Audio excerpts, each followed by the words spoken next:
Hello friends, शौर्य classes में आपका स्वागत है। आज हम आपके लिए लेके आए हैं पॉलिटिकल साइंस की 11वीं क्लास का पहला चैप्टर, जिसका नाम है राजनीतिक सिद्धांत अर्थात पॉलिटिकल थ्योरी। तो बहुत से बच्चों को इस चैप्टर में कंफ्यूजन होती है कि राजनीतिक सिद्धांत और पॉलिटिकल थ्योरी होता क्या है। सबसे पहले मैं यहाँ आपको बताना चाहता हूँ कि पॉलिटिक्स का अर्थ क्या होता है, राजनीति का अर्थ क्या होता है। मेरे प्यारे बच्चों, राजनीतिक का अर्थ इसके क्वेश्चन में ही है राजनीति। राज्य पे शासन करने की नीति को ही राजनीति कहा जाता है। हाँ जी, जिस नीति पे राज्य पे शासन किया जाता है उसी की नीति को राजनीति कहा जाता है। तो अब आपको थोड़ा बहुत पता चल गया है कि राजनीति क्या है। राजनीति जिस नीति के द्वारा राज्य पे शासन किया जाता है उस नीति को राजनीति कहा जाता है। अब बात करते हैं सिद्धांत की। सिद्धांत को समझाने से पहले मैं आपको कुछ दो तीन पॉइंट से आपसे पूछना चाहता हूं और बताना भी चाहता हूं। सिद्धांत का अर्थ होता है थ्योरी। थ्योरी जैसे सपोज आपसे मैं पूछूं या कोई और आपसे ये पूछा है कि आपके पास स्ट्रीम क्या है, कॉमर्स है, आर्ट्स है, ह्यूमैनिटीज है, साइंस है, क्या है। तो जब भी कोई आपसे ये पूछता है कि आपके पास स्ट्रीम क्या है, तो आपका आंसर होता है I have science stream, commerce stream, humanities, arts, ऐसा कुछ आंसर होता है। अभी आपके पास ह्यूमैनिटीज है, आर्ट्स है, अर्थात जब जिस व्यक्ति ने आपसे पूछा आपके पास क्या स्ट्रीम है, कौन सा, क्या उसने आपके सब्जेक्ट पूछे आपसे? बिल्कुल नहीं। आप कहते हो साइंस, तो साइंस में सामने वाले जिस व्यक्ति ने पूछा है उसको यह पता हो गया कि आपके पास पीसीएम, फिजिक्स, केमिस्ट्री और बायो होगा। अगर आपका आंसर आता कॉमर्स, तो सामने वाले जिसने यह पूछा कि आपका स्ट्रीम क्या है उसको यह पता है कि इस बच्चे के पास अगर इसने कॉमर्स बोला है तो अकाउंट होएगा, बीएस होएगा, इकोनॉमिक्स होएगा, है ना। अगर आपने ह्यूमैनिटीज आर्ट्स बोला है तो सामने वाले को यह पता है कि भाई Hindi, English, history, pol science, ये सब उस पे विषय होएंगे। तो अर्थात जब आपसे पूछा गया आपके पास स्ट्रीम क्या है, आपने एक वर्ड में, एक शब्द में उत्तर आपने दिया क्या, आर्ट्स, कॉमर्स या साइंस। आपके एक उत्तर ने आपके सभी विषयों को ही समेट के सामने वाले के सामने पेश कर दिया। उसी प्रकार से पॉलिटिकल थ्योरी है, राजनीतिक सिद्धांत है। हाँ जी, जैसे कोई आपसे किसी ने पूछा, उसी प्रकार से political theory. In short we can say that in political theory we study about political part like equality है, जस्टिस है, डेवलपमेंट है, सेकुलर है। ऐसे ही राजनीतिक सिद्धांत में हम राजनीति की विभिन्न शाखाओं का अध्ययन करते हैं, स्वतंत्रता, समानता, मौलिक अधिकार, धर्मनिरपेक्षता, न्याय, शांति इत्यादि। ठीक है। जैसे आर्ट्स में हम आर्ट्स की विभिन्न इकाइयों का अध्ययन करते हैं, हिस्ट्री है, पोल साइंस है, हिंदी है, इंग्लिश है। कॉमर्स में हम कॉमर्स की विभिन्न इकाइयों का अध्ययन करते हैं, कॉमर्स में हम कॉमर्स की विभिन्न इकाइयों का अध्ययन होता है, अकाउंट है, बीएस है, इकोनॉमिक्स है। साइंस में साइंस की विभिन्न इकाइयों का अध्ययन होता है, जैसे फिजिक्स है, केमिस्ट्री है, बायोलॉजी है। उसी प्रकार से राजनीतिक सिद्धांत में हम राजनीति की विभिन्न इकाइयों का अध्ययन करते हैं, स्वतंत्रता, समानता, मौलिक अधिकार, धर्मनिरपेक्षता, न्याय, शांति, संघवाद इत्यादि। आपकी बुक के जो चैप्टर्स के नेम है, आप चाहो तो इसमें वो सब उतार सकते हो। जब आपने इस चैप्टर को, इस बुक को देखा होगा पॉलिटिकल थ्योरी, तो उसके बाद जो चैप्टर्स है जैसे डेवलपमेंट है, पीस है और कॉन्स्टिट्यूशन है, इक्वालिटी है, जस्टिस है। तो in short we can say that in political theory we study about political part like constitution है, राइट्स है, जस्टिस है, डेवलपमेंट है, फ्रीडम है, यूनिटी है, इक्वालिटी है, गवर्नमेंट है, सेकुलर है।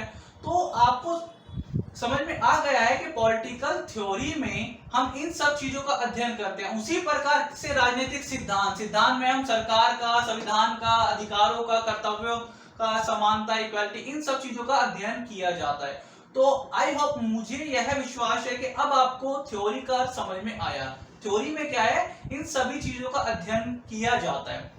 लेकिन अगर आप कॉलेज के लेवल पे आते हो तो थ्योरी का, सिद्धांत का अर्थ कुछ और हो जाता है।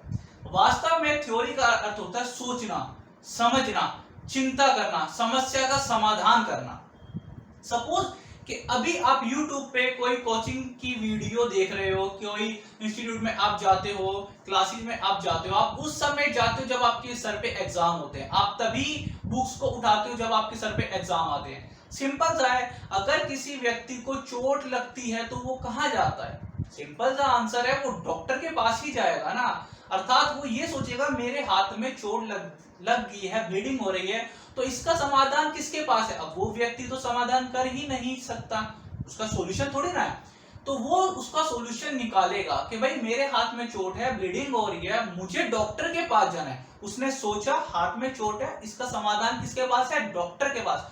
अर्थात वो डॉक्टर के पास जाएगा, डॉक्टर उसकी मरहम पट्टी करेगा, हाथ को सही करेगा। ये हुआ कैसे?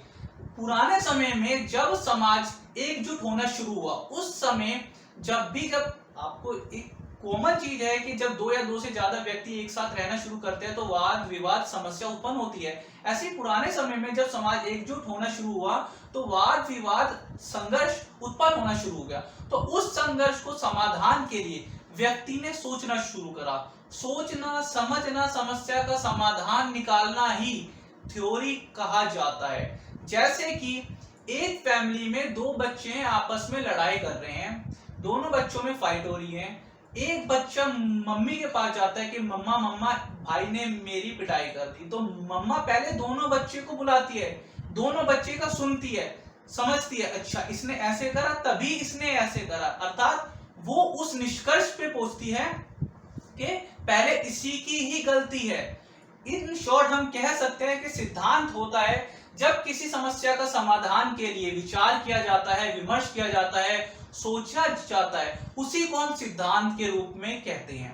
पर आपकी 11th क्लास की पुस्तक में क्या है? राजनीतिक सिद्धांत। इसमें सिर्फ आपको इतना ही समझाया गया है कि राजनीतिक में हम किन किन विषयों का अध्ययन करते हैं। पॉलिटिकल है, पॉलिटिकल साइंस में या पॉलिटिकल थ्योरी में हम सरकार, संविधान, अधिकार, न्याय, कर्तव्य, इन सब का अध्ययन करते हैं। अब सिंपल सी बात आती है, राजनीति क्या है? मैंने अभी आपको बताया, राज्य पे शासन करने की नीति को राजनीति कहते हैं। सिद्धांत का अर्थ मैंने बताया, जिन सिद्धांतों के माध्यम से राजनीति की जाती है उन्हें राजनीतिक सिद्धांत बोलते हैं। लेकिन हकीकत में इसका अर्थ है सोचना, समझना, चिंतन करना। उसके बाद क्या है? व्यवहार में उतारना। व्यवहार में उतारने में अभी पॉइंट क्या है? अभी मैं आपको राजनीतिक क्या है समझा दिया है, राजनीतिक सिद्धांत क्या है वो भी आपको बता दिया है। उसके बाद मैंने बताया है कि बिहेवियर, राजनीतिक सिद्धांत को, पॉलिटिकल थ्योरी को अपने बिहेव में आप कैसे ला सकते हो, अपने व्यवहार में कैसे ला सकते हो, इसका भी उत्तर है। जैसे कि आपको पता है भारत में समानता का अधिकार है। क्या आपके घर में स्त्री और पुरुष को एक समान समझा जाता है? आप और आपके अगर ब्रदर है, ब्रदर को 11 बजे किसी फ्रेंड की पार्टी में आने की अनुमति है, आपका छोटा भाई या आपका जो भी आपके फ्रेंड्स में है, वो अगर वो पुरुष है तो उसको रात के 11-12 बजे अपने वो फ्रेंड के पार्टी में से आ सकता है। लेकिन किसी कन्या को आज भी बहुत सारी जगह पे आने जाने की अनुमति नहीं है। तो ये क्या हमें पता है कि हमारे पास एक समान अधिकार है? क्या ये अधिकार हमने अपने व्यवहार में उतारा? आज भी स्त्री पुरुष में भेदभाव किया जाता है, आज भी जातिगत भेदभाव होता है, लैंगिक भेदभाव होता है। तो क्या है ये? जब संविधान ने हमें अधिकार दिए गए हैं फिर भी हमने उसको अपने व्यवहार में नहीं उतारा। इट मींस क्या है? राजनीतिक सिद्धांत को हमें अपने व्यवहार में उतारना। हमें वोट देने जाना चाहिए, हमें पता है कि हमारा वोट बहुत कीमती है, फिर भी बहुत सारे लोग वोट देने नहीं जाते, है ना। तो इन शॉर्ट इसमें यही है कि व्यवहार में उतारने का अर्थ है कि अगर आपको पॉलिटिकल थ्योरी की नॉलेज है तो आपको वो सब चीजें अपने बिहेव में उतारनी पड़ेगी। आगे है हम इसमें क्या पढ़ते हैं, पॉलिटिकल थ्योरी में हम क्या पढ़ते हैं, what do we read in political theory. Simple सी बात है, यही सब पढ़ते हैं। कॉन्स्टिट्यूशन है, गवर्नमेंट है, इक्वालिटी है, यूनिटी है, फ्रीडम है, जस्टिस है, अधिकार, संविधान, सरकार, न्याय, शांति, इन सब चीजों का ही तो अध्ययन होता है। और इसमें क्या है? अगला पॉइंट है क्यों पढ़ना चाहिए, इसका भी वही उत्तर है। भाई अगर हमें पॉलिटिकल थ्योरी अगर हम पढ़ते हैं, राजनीतिक सिद्धांत अगर हम अपने पढ़ते हैं, हमें अपने अधिकारों का पता होगा। आप मुझे कमेंट करके बताइएगा कि हमारे पास कितने अधिकार है, संविधान में हमें कितने अधिकार दिए गए थे और अभी हमारे पास कितने अधिकार है। अधिकारों के बारे में हम जागरूक होंगे, इसके साथ साथ हमें अपने संविधान का पता होगा। एक नागरिक तभी नागरिक कहलाया जाता है जब उसको संविधान से अधिकार दिए जाते हैं। तो जब हमें अधिकारों का पता होगा, कॉन्स्टिट्यूशन का पता होगा, राइट्स का पता होगा, इक्वालिटी का पता होगा, जस्टिस का पता होगा, तभी तो हम एक प्रॉपर सिटीजन कहलाए जाएंगे, तभी तो हम भारत के डेवलपमेंट में अपना योगदान दे पाएंगे। तो क्यों पढ़ना चाहिए में तो वही पॉइंट है, ताकि सरकार हमारा शोषण ना कर सके, ताकि दूसरी संस्थाएं, कोई व्यक्ति हमारा शोषण ना कर सके, हम अपने देश को डेवलपमेंट की ओर आगे ले जाए। तो इस चैप्टर में यही सब चीज था कि पॉलिटिकल थ्योरी क्या है, राजनीतिक सिद्धांत क्या है, उसको व्यवहार में उतारना गया है। मेरा मानना है कि अब आपको पॉलिटिकल थ्योरी, राजनीतिक सिद्धांत काफी आसान शब्दों में समझ में आ गया होगा। आगे की वीडियो के लिए चैनल पे बने रहिएगा।